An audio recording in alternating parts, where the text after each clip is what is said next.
Hello hi అండి, నమస్తే. నా పేరు వెంకట్. Welcome back.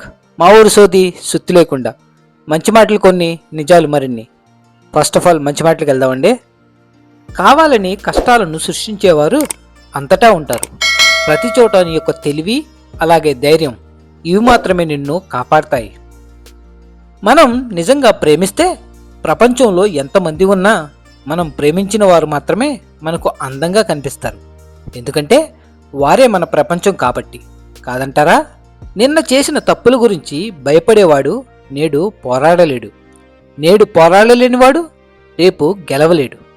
గెలవాలనుకుంటే భయాన్ని వదిలేయాలి. ఇక భయం పోవాలంటే పోరాడి తీరాల్సిందే. ఈ లోకంలో నటించేవాళ్ళు ప్రశాంతంగా ఉన్నారు. నటించడం రాక ప్రేమాభిమానాలు పెంచుకున్న వాళ్ళు పిచ్చివాళ్ళుగా మారుతున్నారు. ఇక ఇదే సమాజంలో జరుగుతున్న నగ్న సత్యం. అవసరాలన్నీ తీరిపోయాక చేసిన మంచిని మర్చిపోయి కీడు తలపెట్టాలని చూస్తే కాలం అనేది ఎప్పటికీ కూడా సహించదు. ధర్మం ఊరుకోదు. జీవితాంతం మర్చిపోలేని గుణపాఠం తప్పకుండా నేర్పిస్తుంది. గుర్తుంచుకోండి, ఉప్పును కూరల్లో వేస్తే రుచిని ఇస్తుంది కదా అని పాలల్లో వేస్తే అది పనికి రాకుండా పోతాయి. పదార్థాన్ని బట్టి అలాగే పనిని బట్టి ప్రాముఖ్యత అనేది ఉంటుంది. కనుక నువ్వు ఎంత గొప్పవాడివైనా నీ అవసరం లేని దగ్గర మౌనంగా ఉన్నప్పుడే నీ విలువ అనేది పెరుగుతుంది. ఎప్పుడూ కూడా ఇతరులు జాలిపడేలా బ్రతకూడదు, అసూయపడేలా బ్రతకాలి. గుర్తుంచుకో, మాట అనేది నిత్యం లాంటిది. పైకి తీసుకువెళ్ళగలదు, అలాగే తిరిగి రాలేని లోతుల్లోనూ పడవేయగలదు. అర్థమైందనుకుంటా. కొందరికి మనం ఎలా ఉన్నా కష్టమే. మనం బాగుంటే కుళ్ళుకొని చేస్తారు, చెడిపోతే ఊరంతా చాటింపు వేస్తారు. అలాంటి వారికి దూరంగా ఉండండి. మార్పు నిన్ను గమ్యం వైపు అడుగులు వేయిస్తే ఇక ఓర్పు నిన్ను గెలుపు దగ్గరకు చేరవేస్తుంది. ప్రతి విషయం గురించి తెలుసుకునేలా చేసేది జ్ఞానం. ఎంతవరకు గుర్తుంచుకోవాలో అలాగే ఎంతవరకు వాదించాలో తెలిపేది వివేకం. వివేకం లేని జ్ఞానం వ్యర్థమని గుర్తుంచుకోండి. ఆశించి జీవించే వ్యక్తిలో నటన ఉంటుంది. ఏమీ ఆశించకుండా జీవించే వ్యక్తిలో ఆత్మీయత ఉంటుంది. ఉదయం లేవగానే నిన్న నువ్వు చేసిన తప్పులను ఒక్కసారి గుర్తు చేసుకో. మళ్ళీ ఆ తప్పులు ఎప్పటికీ పునరావృతం కావు. కోపం అనేది మన నీడ లాంటిది. నీ నీడతో పోరాడి ఎవరు గెలవగలరు? తన గురించి బాధపడమని ఏ గతం కూడా చెప్పదు, అలాగే తన గురించి బాధపడమని ఏ భవిష్యత్తు అడగదు. తన యొక్క కళ్ళు చెవులు కంటే కూడా నాలుకకు ఎక్కువ విశ్రాంతినిచ్చేవాడు అందరికంటే ఎక్కువగా ప్రశాంతంగా ఉంటాడు. మధ్యతరగతి మనిషి ఎలా ఉంటాడు అంటే ఒకరిని చేయి చాచి అడగలేడు, ఒకరు చేయి చాపితే కాదనలేడు. కాదంటారా? ఈ భూమి మీద జీవితమే శాశ్వతం కానప్పుడు జీవితంలో వచ్చే సమస్యలు ఎంత? ఒక్కసారి మీరే ఆలోచించండి. ధైర్యంగా ఉండండి. మనిషి ఎంత మేధావి అయినా కూడా మరుక్షణం ఏం జరుగుతుందో తెలియని అజ్ఞానే. చేద్దామా వద్దా, చేస్తే ఏమవుతుంది, ఎవరైనా ఏమన్నా అనుకుంటారేమో అని వందలాది అనుమానాల మధ్య ఉండిపోయే కంటే ఏదో ఒకటి అవుతుంది. ఏం చెయ్యాలనుకుంటున్నారో అది చెయ్యండి. ఒకవేళ నువ్వు అనుకున్న దాంట్లో గెలిస్తే ఆనందం వస్తుంది, ఒకవేళ ఓడిపోతే అనుభవం వస్తుంది. అసలేమీ చెయ్యకుండా చెయ్యాలి అనుకుంటూ పోతే ఖాళీ చేతులు తప్ప ఏమీ మిగలవు. జీవితంలో ఇంకా పరీక్షలు ఎదురుతున్నాయి అంటే మరింత గొప్పగా నీకోసం మరేదో అద్భుతం నీకోసం ఎదురు చూస్తుంది అని అర్థం.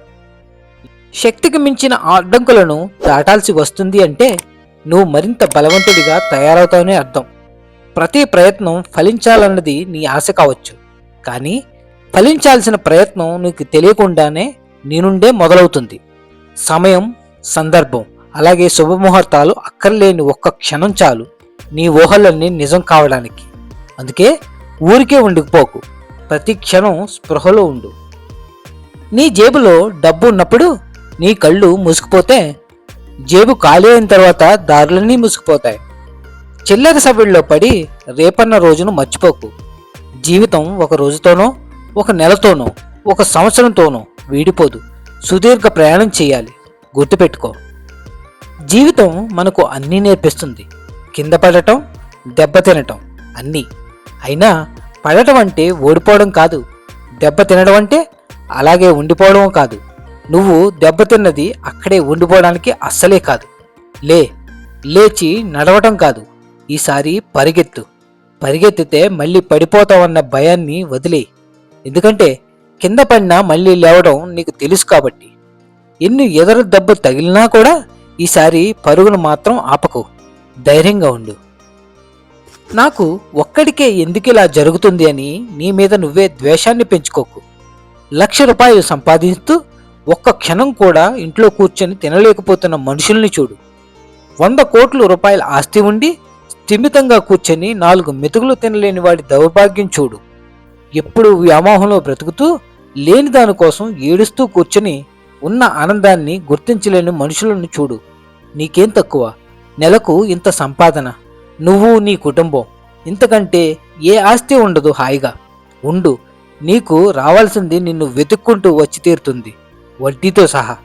గుర్తుంచుకో. ఇక నిజానికి వెళ్దామండి. ఈ రోజుల్లో ఎదుటివారి నుండి ఆశించటం చాలా కామన్ అయిపోయింది. ఎలా అంటే ప్రతి మనిషి తనకు నచ్చినట్లు తను ఉంటుంటాడు, కానీ ఎదుటి మనిషి మాత్రం తనకు నచ్చినట్లు ఉండాలి అంటాడు. ఉంటే మంచివాడు అంటారు, లేకపోతే రాద్ధాంతం చేస్తారు. దీనికి నేనేమంటానంటే, ప్రతి వ్యక్తికి కూడా వాళ్ళ స్వాభిమానం అంటూ ఉంటుంది.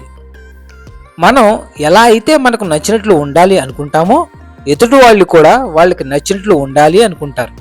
అలా లేకపోతే వాళ్ళకి ఆటలాడే ఆటబొమ్మకి తేడా ఉండదేమో అని నేనంటాను. మరి మీరేమంటారు? మీరేమంటారులేండి. వీడు వినడు, వినేవాడిని విననివ్వడు అని. ఏదేమైనా సర్వే జన సుఖినో భవంతు.